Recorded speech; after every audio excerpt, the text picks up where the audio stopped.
नमस्कार, साहब संदेश से मैं अनिल कौशिक। न्यूज़ बुलेटिन 7 बजे में आप सभी दोस्तों का स्वागत है। दोस्तों, कार्यक्रम की शुरुआत हमेशा की तरह मुख्य खबर से करते हैं और आज भी हम बात करने वाले हैं भादरा आसपास की तमाम खबरों की, देश प्रदेश की प्रमुख खबरों की अपडेट, मंडियों के भाव, मौसम के मिजाज की जानकारी सदैव देते हैं, आज भी देंगे। और आज भी हम बात करने वाले हैं दोस्तों तमाम आसपास की खबरों सहित राजनीतिक घटनाक्रम की भी आपको पूरी जानकारी देंगे, नेताओं के जनसंपर्क अभियान की भी जानकारी देंगे। और आज ऐसी कौन सी 85 सड़कें हैं जिसका वर्चुअली उद्घाटन मुख्यमंत्री अशोक गहलोत ने किया है। दोस्तों, सारी आज खबरें आपको बताएंगे किस कदर आज जबरदस्त बरसात भादरा क्षेत्र में हुई और उससे कैसे नगर पालिका के विकास कार्यों की भी पोल खुली और सीवरेज के गड्ढे भी बड़े दुखदायी बने हुए आज नजर आए। वार्डों में इसका क्या असर रहा, दोस्तों सारी खबरें आपको विस्तार से बताएंगे। लेकिन सबसे पहले जो खबर है वो बताऊंगा मैं दोस्तों आपको, जो रामगढ़ क्षेत्र में धरना प्रदर्शन कर रहे हैं लगातार, आज 20वां दिन है। किसान जो कि अमर सिंह ब्रांच के ये तमाम किसान है, नोहर भादरा क्षेत्र के ये किसान है और पानी की विभिन्न समस्याओं को लेकर ये धरना प्रदर्शन करने पर मजबूर है। और आज 20वां दिन है। 18वें दिन परसों धरना स्थल पर ही किसानों की एक बैठक हुई। उस बैठक में जो पूर्व का निर्णय था 15 जुलाई को चक्का जाम का, दोस्तों उस पर निर्णय लेते हुए और भादरा के विधायक बलवान पूनिया और नोहर के विधायक अमित चचान को समय दिया गया, प्रशासनिक अधिकारियों को भी, और इन विधायकों से भी मांग की गई कि जल्द से जल्द हमारी मांगे जो हैं वो 17 जुलाई तक पूरी कर दी जाए, क्योंकि ये जायज़ मांगे हैं किसानों की और टेल तक के किसानों के पास पानी नहीं पहुंच पा रहा है। बेशक आज मानसून का समय है और मानसून में बम्पर बरसात है और राजस्थान ही नहीं पूरे देश के अनेक राज्य आज बाढ़ से ग्रसित भी है। लेकिन दोस्तों, किसानों का ये धरना उस समय से जारी है जिस समय बरसात नहीं आ रही थी और ये हर साल रेगुलर होने वाली समस्या है किसानों की, तो इसका समाधान होना चाहिए। और ऐसे में अगर 17 जुलाई तक समाधान नहीं हुआ तो 18 जुलाई को रामगढ़ में चक्का जाम किया जाएगा, ये घोषणा परसों किसानों ने मिलकर की। तो कुल मिला के किसानों ने अब अपने तेवर स्पष्ट कर दिए और ये भी कहा है कि इस आंदोलन को बड़ा रूप देने का प्रयास भी किया जाएगा और इसकी रूपरेखा भी तैयार की जाएगी। तो नोहर और भादरा दोनों ही विधायकों से गुजारिश की है किसानों ने, हमारी मांगे सुने और गौर करें इस पर, ये मांगे जायज़ है। तो कुल मिला के दोस्तों अन्य खबरों की ओर रुख करें तो आज बात कर लेते हैं बरसात की। जमकर बरसे बदरा आज भादरा, आसपास गांव से भी दर्जनों गांव से बरसात की खबरें आ रही हैं। कहीं हल्की बूंदाबांदी तो कहीं भारी बरसात भी हुई। और भादरा कस्बे की बात करें तो आज भारी बरसात मान सकते हैं। और आज बरसात जैसे ही आई, कल भी बाद दोपहर अचानक मौसम बदला था और तेज बरसात हुई थी। उसी प्रकार से आज भी अचानक मौसम बदला बाद दोपहर और फिर तेज बरसात हुई। तो ये बरसात का दौर जारी है और जैसे ही बरसात होती है, आज तो लंबी चली, कल जमकर मूसलाधार बरसात हुई थी 15-20 मिनट करीब, तो आज 1.5-2 घंटे तक बरसात हुई, हल्की कभी भारी। लेकिन आज बरसात कल की बनिस्बत ज़्यादा हुई, लोगों के घरों में पानी घुसा। वार्ड नंबर 7-8 की भी समस्या यही रही और आज हरिप्रकाश शर्मा ने भी दोस्तों मांग उठाई और बारिश में निकल कर आए, एक पोस्ट भी शेयर की और ये कहा कि किस प्रकार देखिए आप, हमारे चारों ओर इर्द गिर्द पानी पानी है और कहीं से भी पानी की निकासी नहीं है, लोगों की घरों में पानी घुस रहा है, नीम में पानी घुस रहा है। ऐसी हमने भी आज एक कवरेज वार्ड नंबर 4 में की दोस्तों, जो ग्रामीण बैंक वाली गली है, वहाँ बिमल गारमेंट के आगे दोस्तों बहुत बड़ा गड्ढा बन गया, सड़क ज़मीन में धंस गई थी। ये बरसात उसके बाद में आई है दोस्तों। वहाँ ज़मीन जब धंसी सड़क तो वहाँ नज़र आया नीचे ज़मीन के नीचे तालाब, गंदे पानी का तालाब, सीवरेज का चैम्बर लीक हो रखा था और वहाँ से वो गंदा पानी जो गटर का है वो निकल के सड़क के नीचे जाम हो रहा था और तालाब सा नज़र आया। हमने वीडियोस में दिखाया भी, आसपास दुकानदारों से भी बात की। और करीब 6 महीने पहले उससे आगे करीब 20-25 फीट आगे दोस्तों वहाँ भी एक बार सड़क धंसने की घटना हुई थी। इसी प्रकार से खोखलापन, सड़क के नीचे सुरंग दिखाई दी थी। और वार्ड नंबर 25 की बात करें तो वहाँ भी सड़क धंस गई दोस्तों। सीवरेज के पास से पूरी लंबी दूरी में इंटरलॉकिंग सड़कें थी, पूरी की पूरी सड़क जो है टावर वाली गली में धंस गई थी। तो कुल मिला के आज डूम सागर के आसपास के वार्डों की बात करें तो लोगों के घरों में पानी घुस गया। ऐसे 1-2 वीडियोस भी हमने लगाए हैं। तो कुल मिला के आज बरसात का कहर बादरा में बड़ी भारी परेशानियों के साथ लोगों पर टूटा, दुकानदारों पर भी टूटा, उनकी दुकानों में पानी घुस गया। और लगभग दोस्तों ये पानी जो है अभी भी बादरा में 6 से 8 घंटे तक डटा रहता है। कस्बे के बाज़ारों में, डूम सागर के इर्द गिर्द गलियों में, और जहाँ निचले इलाके हैं वहाँ ये पानी जो है करीब 7-8 घंटे तक डटा रहता है। तो निकासी की व्यवस्था अभी भी और सुधार की आवश्यकता है निकासी की व्यवस्था में। क्योंकि अगर मैं आपको याद दिलाऊं तो किसी टाइम में अगर बात करें 25-30 वर्षों पहले की, बादरा में ऐसी बरसात आने पर 7-7 दिन तक, 1-1 हफ्ते तक गलियों में, बाज़ारों में पानी जमा रहता था। तालाब का सा रूप नज़र आने लगता था। और वो उस जमा पानी में गंदगी, मच्छर और बीमारियों का खतरा भी रहता था। झूमरमल नाटा ने दोस्तों, जो कि स्वर्गवासी हो चुके हैं, उनका कार्य आज भी लोग याद करते हैं। और उनको एक बेहतरीन प्रशासनिक एक जनप्रतिनिधि के रूप में जाना जाता है। प्रशासनिक अधिकारी होते हैं, लेकिन प्रशासनिक मामलों के इतने ज़बरदस्त और बारीकी से जानकारी वो रखते थे कि मात्र 10-20-30 हज़ार का भी कोई छोटा सा ठेका सड़क का उस टाइम में या नाली का जब दिया जाता था किसी ठेकेदार को, तो झूमरमल जी नाटा अपना स्कूटर लेकर उसके ऊपर पहुंच जाते थे और घंटों वहाँ बैठे रहते थे। कैसे तू मटेरियल मिलाएगा, किस प्रकार मिलाएगा, ये मटेरियल गलत मिला है, इसमें मसाला इस प्रकार मिलाओ। तो दोस्तों इस प्रकार की चौकसी रखते थे झूमरमल जी नाटा। तो उनको हम इसलिए याद कर रहे हैं कि उनके द्वारा वो 7-8 दिनों का जो पानी का ठहराव बादरा में होता था, उससे निजात दिलाई गई। और रेलवे लाइन के नीचे से दोस्तों पाइप निकाले गए थे। और जो उस साइड में जो अब जो 7 और 8 नंबर वार्ड है और उनके बीच में जो जोहड़ है दोस्तों, वहाँ आगे खाली भट्टों की ज़मीनें थी, वहाँ वो पानी जाता था। तो निकासी शानदार थी और लगभग 2 दिनों में पानी निकलने लगा था। ये 5 दिनों का फ़ायदा किया था बादरा कस्बे के लोगों को झूमरमल जी नाटा ने। 5 दिन गायब कर दिए थे। आकर स्थिति अटक गई थी 2 दिन, अर्थात हैवी बरसात होने से 2 दिन तक कस्बे के बाज़ारों में और निचली गलियों में पानी जमा रहता था। तो उसकी व्यवस्था भी वो करते, लेकिन कस्बा के लोगों ने उनको वापस लाना मुनासिब नहीं समझा होगा। कोई उनके दिमाग में रहा होगा किसी प्रकार का कोई, लेकिन नए लोग दोस्तों, परिवर्तन भी बहुत ज़रूरी होता है। और परिवर्तन कस्बे की जनता ने किया। हाजी दाऊद कुरैशी आए 2010 में, सीधे चुनाव थे नगर पालिका के और जनता ने चुना। बहुत लोकप्रिय चेहरा थे उस समय, जनता ने चुना और वो बादरा कस्बे के लिए लेकर आए सीवरेज की बहुत बड़ी विशाल योजना, जो आज 285 करोड़ रुपए की हो चुकी है।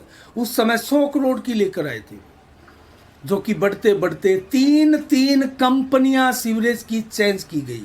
इतना भारी भ्रष्टाचार हुआ। प्रारंभ में सीमेंट के, मिट्टी के बने पाइप लगाए जा रहे थे, जो कि एक स्थान से दूसरे स्थान पर रखते ही टूट रहे थे। उसके बाद में हल्ला हुआ और लोगों ने जो है वार्डों में हो हल्ला किया, शोर शराबा किया, काम नहीं होने दिया। कुछ FIR भी दर्ज की गई पुलिस थाना बादरा में सीवरेज कंपनी के नुमाइंदों के विरुद्ध। तो कुल मिला के स्थितियाँ विवादास्पद रही। उसके बाद में उस कंपनी को चलता किया, दूसरी कंपनी आई, दूसरी को चलता किया। अब जो कंपनी है, विश्वस्त सूत्रों की जानकारी के अनुसार ये तीसरी कंपनी है, जिसका खुलासा नहीं किया जा रहा है। लोग मानकर चल रहे हैं कि ये दूसरी कंपनी है, बल्कि बताया जा रहा है कि ये तीसरी कंपनी है। जल्द ही हम आपके सामने इसकी सच्चाई भी लेकर आएंगे। तो कुल मिला के सीवरेज की योजना आज 9 वर्ष हो चुकी है, पूर्ण नहीं हो रही है। और आज भी हमने जब कवरेज की तो लोगों का ये मत है कि ये भादरा में कभी कामयाब नहीं होगी। बलवान पूनिया के भी कुछ खास समर्थक थे, उन्होंने विधायक की इसमें इन्वॉल्वमेंट कतई नहीं स्वीकार की और ये कहा कि इसमें विधायक का कतई कोई लेना देना नहीं है। और विधायक भरपूर प्रयास ही कर रहे हैं विकास कार्यों के, लेकिन जनता को पता है किस प्रकार से नगर पालिका की जो सत्ता पर काबिज सत्ता पक्ष के लोग हैं, पार्षद है, बोर्ड बना बैठा है, चेयरमैन साहिबा है, उनकी कैसे मदद कर रहे हैं विधायक पूनिया। लेकिन उन्होंने, जो उनके समर्थक थे, उन्होंने ये मानने से इनकार कर दिया कि इसमें विधायक कुछ कर सकते हैं। लेकिन उन्होंने ये जरूर माना कि सीवरेज भादरा में कामयाब नहीं होगी। तो क्या बलवान पूनिया अपने ही समर्थकों की सुनेंगे और सुनकर क्या सीवरेज कंपनी के विरुद्ध एक्शन लेंगे, इसकी जांच बिठाएंगे?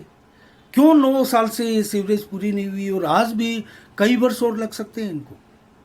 और जो स्थितियां अब विकराल बनकर भादरा कस्बे में सीवरेज को लेकर सामने आ रही है, इससे सभी 40 वार्डों के लोग परेशान हैं। और बहुत से वार्डों में तो सीवरेज है ही नहीं, ये सारे वार्डों की सीवरेज नहीं है। अभी भी केस चल रहा है कुछ वार्डों में, जो है वो अभी इसका जो है वो नहीं हुआ, सोल्यूशन नहीं निकला कि इन वार्डों में सीवरेज कब डाली जाएगी। उसका सोल्यूशन जब मामला हल होगा तब निकलेगा। तो कुल मिला के अगर देखा जाए तो सीवरेज की स्थिति बड़ी विकट है। क्या इसको लेकर पुनः कोई सर्वे होना चाहिए, इसकी जांच होनी चाहिए, इसकी इंक्वायरी होनी चाहिए, लोगों की राय लेनी चाहिए। जो pipeline main chamber to chamber डाला गया है और जो पासिंग के लिए आगे पाइपलाइन ले जाई गई है, क्या वो पर्याप्त है?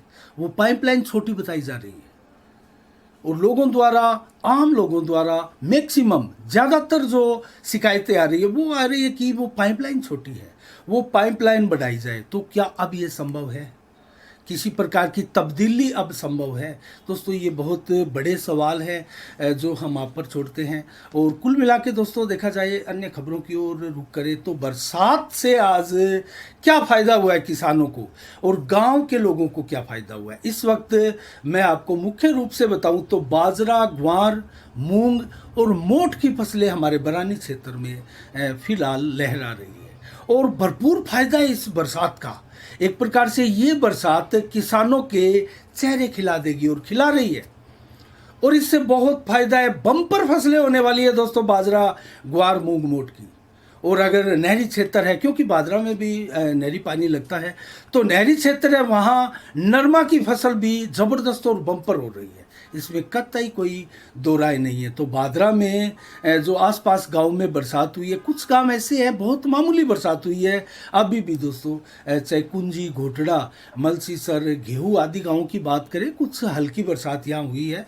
और भी बहुत से गाँव हैं, अभी भी दर्जनों गाँव हैं जो भारी बरसात की, कुछ अच्छी बरसात की उम्मीद लगाए बैठे हैं। तो कुल मिला के बरसात की स्थिति ये है, किसानों के लिए सुखदायी है, कस्बा वासियों के लिए बड़ी दुखदायी और नरक की सी स्थिति बन जाती है दोस्तों बाजरा कस्बे में, जैसा कि मैंने आपको बताया। और ये सारा का सारा हो रहा है सीवरेज के चलते।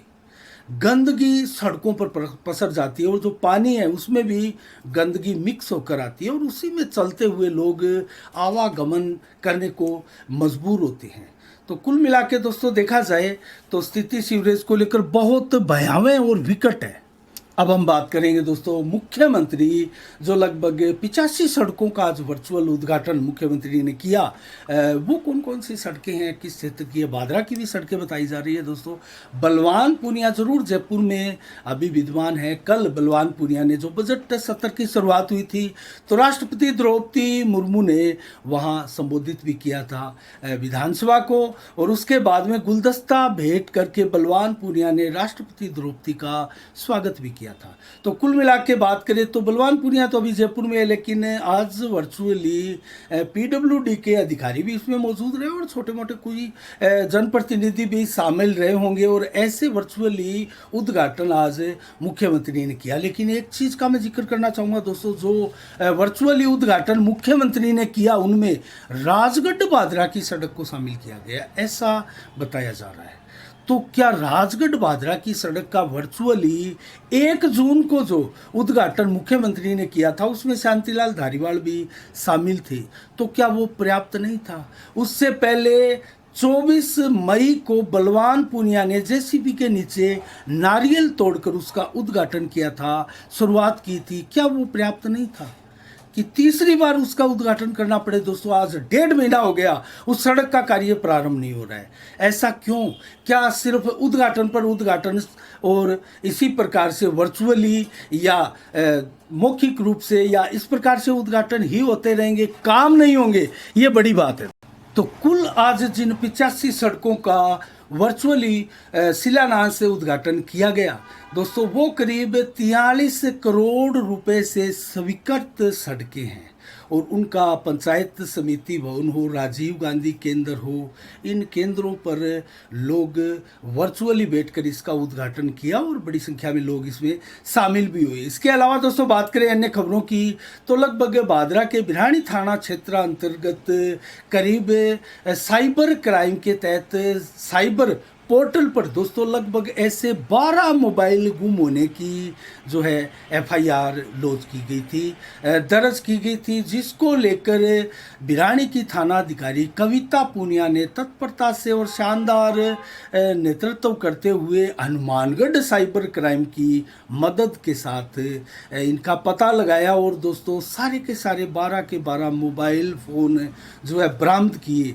और उनके मालिकों को लौटाए। तो ये शानदार उपलब्धि साइबर क्राइम के क्षेत्र में कविता पूनिया की भी हम मान सकते हैं। इसके अलावा दोस्तों बात करें तो गोगा मेडी मेले की अब तैयारियां दिखाई देने लगी है और दोस्तों जोर शोर से तैयारियां की जा रही है। अस्थायी बाजार के लिए जो अस्थायी दुकानें, भूखंड, मनोरंजन स्थल हो, पार्किंग स्थल हो आदि की बोली होती है, उनकी ऑनलाइन पंजीयन के लिए बोलियां प्रारंभ हो चुकी है। तो मेले की तैयारियां भी अब जोर शोर से की जा रही है। इसके अलावा दोस्तों भारत वेस्ट इंडीज टीम के बीच में टेस्ट मैच, प्रथम 2 दिवसीय टेस्ट, ये 2 टेस्टों की श्रृंखला है।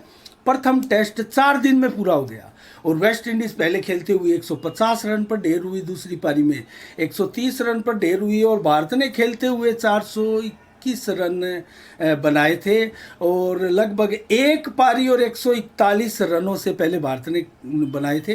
तो 141 रन और एक पारी से वेस्ट इंडीज़ को भारत ने हराया और लगभग वेस्ट इंडीज़ में भारत ये लगातार 5वीं श्रृंखला खेलते हुए लगातार 4 श्रृंखला जीतने में कामयाब रहा है। लगातार पिछली 4 श्रृंखलाएं भारत ने जीती है और जो 2002 में एक श्रृंखला हुई थी उसको वेस्ट इंडीज़ ने 2-1 से वेस्ट इंडीज़ में जीता था। उसके बाद में 2006 को श्रृंखला, 2011 को श्रृंखला और 2016 और 2019 को श्रृंखला भारत ने जीती थी। ये 5वीं श्रृंखला भी भारत जीत सकता है, अगला टेस्ट अगर ड्रा भी रखवा ले या जीत ले तो कुल मिला के दोस्तों अन्य खबरों की ओर रुख करें तो अब नेताओं के जनसंपर्क की बात करते हैं। जयदीप डूडी निनाण गांव में जनसंपर्क करते हुए आज दिखाई दिए, घर घर में जनसंपर्क अभियान चलाया और कुल मिला के देखा जाए तो आज संजीव बेनीवाल भी लगातार अपने पंचायतों के जनसंपर्क अभियान पर निकले हुए हैं और वहीं बलवान पूनिया जयपुर में दोस्तों विधानसभा की कार्रवाई में भाग लेने के लिए अभी जयपुर में मौजूद है और आज जो वर्चुअली कुछ सड़कों का उद्घाटन शिलान्यास मुख्यमंत्री के द्वारा किया गया, उनमें भादरा की भी कुछ सड़कें शामिल बताई जा रही हैं। तो कुल मिला के देखा जाए तो ये नेताओं का जनसंपर्क अभियान है। अक्टूबर माह में दोस्तों लगभग आचार संहिता लगना तय है और 5 महीने बचे हैं दिसंबर में जब चुनाव होंगे तो चुनाव एकदम पास में आ चुका है और नेताओं का चुनावी अभियान जो है चरम पर चल रहा है। और अगर बात करें प्रदेश की राजनीति की तो प्रदेश में भाजपा और कांग्रेस अपनी अपनी तैयारियों में मशगूल है। कांग्रेस ने लगभग अपनी स्थिति का आंकलन करने के लिए 3 सर्वे अब तक करवाए हैं। बजट से पहले जो सर्वे था उसमें 40 सीटें कन्फर्म मानकर चल रही थी स्वयं कांग्रेस, और उसके बाद में बजट के बाद में एक सर्वे करवाया तो उसमें 50 से लेकर 55 सीटें वो कन्फर्म मानकर चल रही है कि वो जीतेंगे। और अब जब सारे सीवर वगैरह हो गए, राहुल गांधी की पद यात्रा आदि सारी चीज़ें संपन्न हो चुकी है, तो अब एक बजट आया है, उसमें कांग्रेस मानकर चल रही है कि वो 85 सीटें राजस्थान से जीत रही है, और भाजपा का सर्वे ये कहता है कि 160 सीटें वो राजस्थान में जीत रहे हैं। तो ये अपने अपने दावे हैं। प्रदेशाध्यक्ष की बात करें बीजेपी की तो 175 प्लस सीटें जीत रहे हैं बताया जा रहा है। तो कुल मिला के 150 सीटें का भाजपा का दावा जो है वो बनता है। तो कुल मिला के कांग्रेस का दावा सही बनेगा या भाजपा का, ये देखने वाली बातें हैं। लेकिन आज 15 जुलाई को क्या विशेष दिवस है? 1984 को पंजाब को आज के दिन आतंकवाद प्रभावित राज्य घोषित किया गया था दोस्तों। 1984 में सिख दंगे जिस प्रकार से हुए, उसके बाद में बड़ी अशांति पंजाब में हुई, और 1903 में आज के दिन के कामराज जो कि तमिलनाडु के सीएम भी रह चुके हैं और समाज सुधारक के रूप में भारत में वो जाने जाते हैं, उनका भी जन्मदिवस था। धूमधाम से उनके समर्थकों ने मनाया। इसके अलावा हम बात करें दोस्तों जल्दी से मंडियों के भाव की। नोर से शुरुआत करते हैं। चना 4883 रुपये प्रति क्विंटल रहा आज नोर में। ग्वार बिका 5455, सरसों के भाव 5100 और अंडी के भाव 5850, जबकि गेहूं बिका है 2205, जौ के भाव 1608 रुपये, मोठ 6570, मूंग के भाव 6595 रुपये प्रति क्विंटल रहे, जबकि तारा मीरा 5350 रहा। आदमपुर मंडी में नरमा 6980 रुपये, सरसों के भाव 5143, ग्वार के भाव 5390 रुपये प्रति क्विंटल। सिरसा मंडी में आज नरमा बिका है 6950, सरसों बिकी है 5351, ग्वार बिका है 5060, गेहूं बिकी है 2175 रुपये प्रति क्विंटल, जबकि मूंग बिका है 6700 रुपये प्रति क्विंटल। और मौसम का मिजाज बताएं तो 36 से 38 डिग्री टेम्परेचर आज दिन भर रहा, और दोपहर को अचानक बादलों ने करवट बदली, मौसम ने करवट बदली, तेज बरसात बादरा में हुई, और लगभग 100% ही आज आसमान में बादल छाए रहे। दिन में भी ज़्यादा धूप आज नहीं रही। मौसम जो है वो आज बरसात का सुबह से ही लग रहा था। तो देर शाम को रात्रि को भी 34 से 37 डिग्री टेम्परेचर, जबकि 11 से 18 किलोमीटर की रफ्तार से हवा और 100% बादल छाए रहेंगे। 0.4 mm बरसात रात्रि को भी बताई गई है। तो 16 जुलाई को कल कैसा रहेगा मौसम का मिजाज? 32 से 34 डिग्री मैक्सिमम रहेगा, 32 से 33 देर शाम को टेम्परेचर रहेगा। 18 से 22 किलोमीटर की रफ्तार से हवाएं चलेगी। 100% बादल दिन भर छाए रहेंगे, रात्रि को भी कल छाए रहेंगे 100%, और 5.9 mm बरसात दिन में, 0.6 mm दोपहर को, देर शाम को भी 6.6 mm बरसात, और रात्रि की बात करें तो 6.7 mm बरसात, अर्थात कल दिन भर बरसात का मौसम बताया गया है मौसम विभाग द्वारा। आज के लिए इतना ही। कल ठीक शाम 7 बजे आपसे फिर मुलाकात होगी, आपसे फिर रूबरू होंगे नई खबरों के साथ, नई समीक्षा के साथ। तब तक के लिए आप अपना बहुत बहुत ख्याल रखिएगा। मुझे दीजिएगा इजाज़त। साफ संदेश से मैं अनिल कौशिक। नमस्कार। जय भारत, जय जय राजस्थान।